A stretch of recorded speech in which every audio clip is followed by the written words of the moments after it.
안녕하세요. 희망나무TV입니다. 이번 영상에서는 2021년 4월 이후 조심해야 할 과태료나 범칙금 단속 정보 5가지, 기존의 제도 중 변경 확대되는 정보 및 신규 제도 3가지, 이렇게 총 8가지 정책에 대해 정리하여 설명드리려고 하는데요. 대부분 우리의 경제와 생활에 관련된 내용들이니 이미 알고 계신 내용이 있으시더라도 한 번 더 확인하시고 숙지하셔서 도움 받으시면 좋을 것 같습니다. 구독, 좋아요, 알림 설정 콕콕. 먼저 과태료나 범칙금과 관련된 5가지 정책에 대해 말씀드리겠습니다. 첫 번째는 봄철 산림 내 불법행위 특별 단속을 실시한다는 내용입니다. 코로나로 인해 실내보다 야외 활동으로 건강도 챙길 겸 봄철 등산을 하시는 분들이 많아지고 있는데요. 등산을 하시다가 산나물이나 산약초가 보이신다고 무단으로 채취하시다가 적발이 된다면 5년 이하의 징역이나 5천만 원 이하의 벌금에 처해질 수 있습니다. 특별 단속 기간은 4월 1일부터 5월 31일까지이고 드론까지 동원하여 사각지대를 최소화한다고 하니 이 정도쯤은 괜찮겠지라는 생각으로 실수하셨다가 더 큰 불이익을 받지 않으시는 것이 좋겠네요.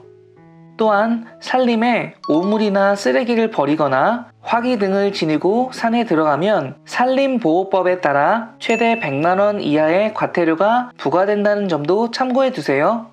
두 번째로는 어린이 보호구역 내 주정차 위반 과태료 인상에 대한 내용입니다. 정부에서는 주로 만 13세 미만의 어린이들이 걸어다니는 유치원, 초등학교 등의 주변 도로를 어린이 보호구역 또는 스쿨존으로 지정하여 어린이의 사고율을 줄이기 위한 노력을 하고 있는데요. 돌아오는 5월 11일부터는 어린이 보호구역에 주정차를 하는 경우 4톤 초과 화물차인 승합차는 기존 9만원에서 13만원으로 4톤 이하 화물차로 분류되는 승용차는 현행 8만원에서 12만원으로 상향 조정된다고 하네요. 만약 어린이 보호구역에 차량이 주차되어 있다면 보행자의 통행과 시야가 제한되어 사고의 위험성이 더욱 커지기 때문에 부득이하게 잠시 정차를 하시게 되는 경우라도 어린이 보호구역인지 한 번 더 확인하는 편이 좋을 것 같네요.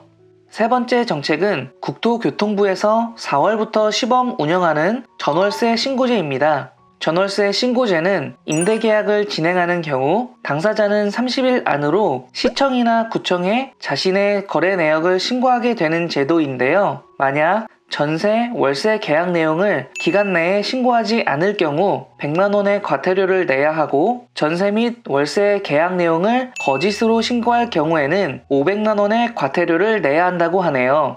이 제도는 주택을 기준으로 하고 있고 오피스텔은 포함되지 않는다고 하는데요. 그동안 보증금이 없거나 전세 가격이 낮은 경우에는 보증금에 대한 우선 변제권을 얻기 위한 확정 신고를 굳이 하지 않는 경우가 있었기 때문에 전월세 신고제가 도입되면서 이제는 세를 받는 집주인에게도 신고의 의무가 생기게 된 것이죠. 이 제도로 인해 세입자의 입장에서는 정확히 공개되는 임대료 덕분에 가격 비교가 수월하겠지만 집주인의 입장에서는 늘어나는 세금을 충당하기 위해서 전월세 보증금이나 월세 가격을 올릴 가능성도 있어 보이네요.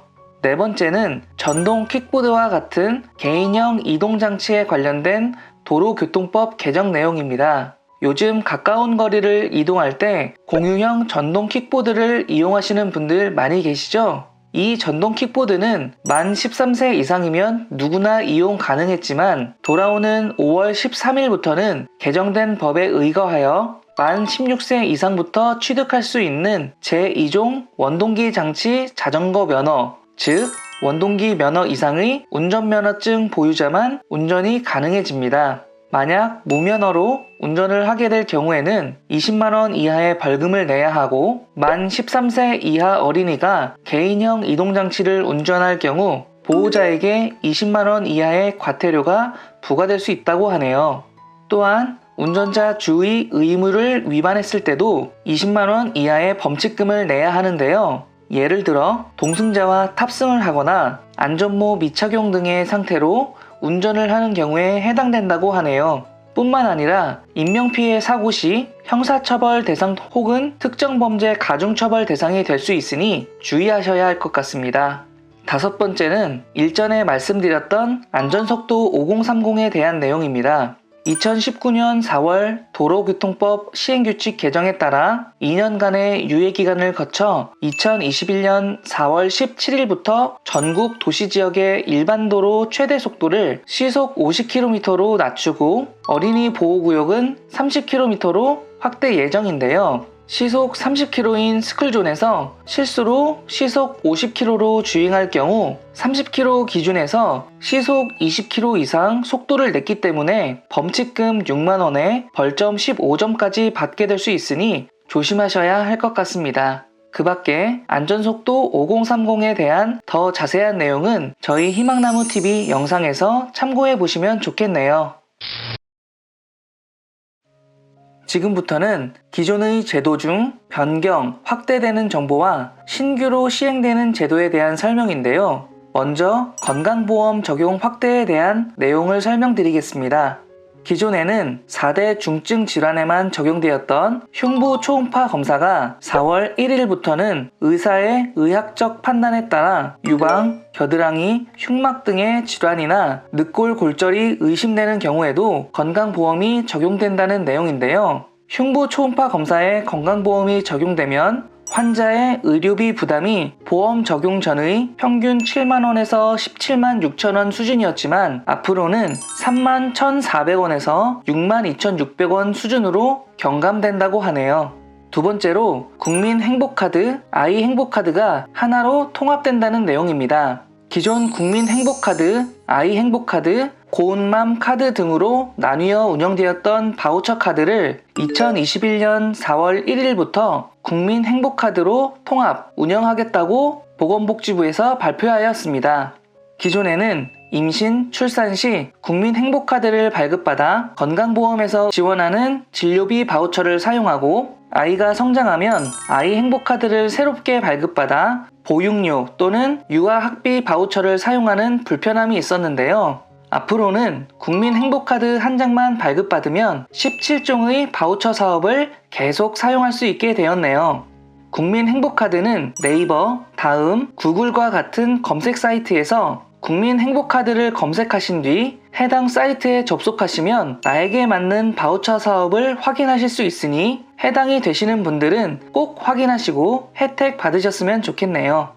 마지막으로 설명드릴 정책은 4월 이후 신규로 시행되는 정책인 보조금 24에 대한 내용인데요. 보조금 24란 정부 24를 통해 중앙부처, 지자체가 제공하는 300여 종의 수혜 서비스를 한 번에 확인하고 신청할 수 있는 시스템입니다. 중앙부처, 지자체, 공공기관 등에서 관리하는 보조금 및 서비스 혜택만 수만 개에 이르고 이렇게 많은 혜택 중 무엇이 나에게 해당되는지를 국민들이 알 수 없었기 때문에 한 곳에서 한눈으로 확인이 가능하고 한 번에 신청이 가능한 보조금 24 서비스를 만들게 되었다고 하네요. 보조금 24 서비스는 온라인과 오프라인에서 모두 이용이 가능한데요.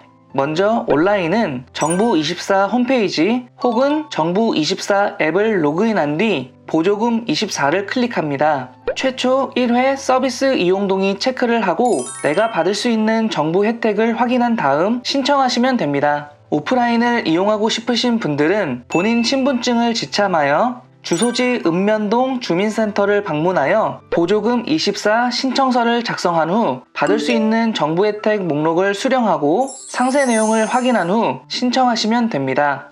추가로 궁금하신 사항은 정부24 콜센터 1588-2188번으로 문의하시면 됩니다. 지금까지 4월 이후 변경되는 총 8가지 정책에 대한 내용을 정리하여 설명드렸는데요. 2021년 2분기의 시작인 4월부터 변경되는 정책이나 제도가 생각보다 많네요. 이번 영상을 참고하셔서 순간적인 실수로 발생하는 피해는 최소화하고 받으실 수 있는 혜택은 최대화하시길 바라며 저희 희망나무TV는 다음에 또 좋은 정보로 찾아뵙겠습니다.